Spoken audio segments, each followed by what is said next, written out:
युजवेंद्र चहलने मोहम्मद नबीला caught and bowled out केलं आणि IPLच्या इतिहासात एक नवा विक्रम नोंदला गेला। IPLमध्ये 200 बळी घेणारा युजवेंद्र चहल पहिला गोलंदाज ठरलाय। काय आहे त्याचा प्रवास?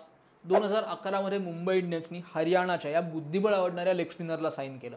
11, 12, 13 तीन सीझन मिळून एक गेम मिळाला IPLचा।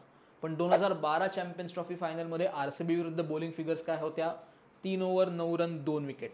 2014 मध्ये 10 लाखाच्या बेस प्राइसला तो गेला रॉयल चॅलेंजर्स बेंगळुरूकडे। 2014 ते 21 8 हंगाम त्यांच्याकडून खेळला। 113 मॅचेस 139 विकेट, त्यांचा आत्तापर्यंतचा हायेस्ट विकेट टेकर आहे। आणि ही कामगिरी कौतुकास्पद आहे कारण की चेन्नास्वामीचं छोटं ग्राउंड आणि बॅटिंग फ्रेंडली विकेट। 22च्या हंगामात त्याला राजस्थान रॉयल्सने घेतलं 6.5 कोटीला। पहिल्याच सीझनला 27 wickets, purple cap Rajasthan Royals फायनलमध्ये। तुम्हाला काय वाटतं, यंदा चहल पुन्हा RRला फायनलमध्ये घेऊन जाईल आणि त्याहीपेक्षा महत्त्वाचं त्याला T20 वर्ल्ड कपला संधी मिळेल?